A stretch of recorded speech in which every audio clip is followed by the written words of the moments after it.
आवयक्ष्वनो वरुणं रराणो वीहिमृडेकं सुहवो नयेधि स्वाहा इदमग्निवर्णाभ्यामिदन्न मम ॐ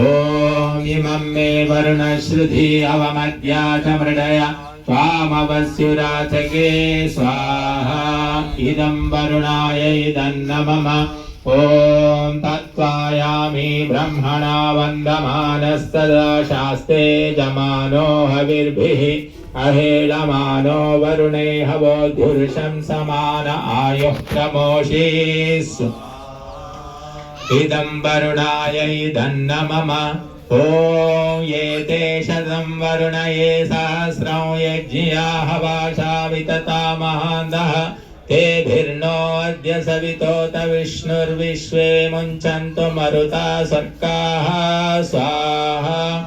इदं वरुणाय सवित्रे विष्णवे विश्वेभ्यो देवेभ्यो मरुद्भ्यः स्वर्गेभ्य इदन्न मम ॐ मयाश्चाग्ने अस्य नभिषस्ति पाश्च सत्यमित्वमयासि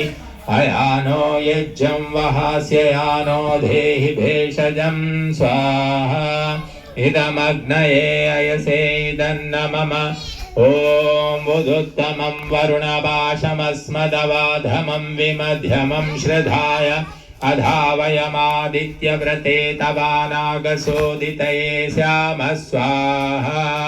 इदं वरुणायादित्यायादितये च इदन्न मम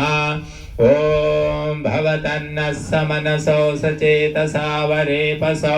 मा यज्ञं हिंसिष्टं मा यज्ञपतिं जातवेदसौ शिवो भवतमद्य नः स्वाहा इदं जातवेदोभ्याम् इदन्न मम।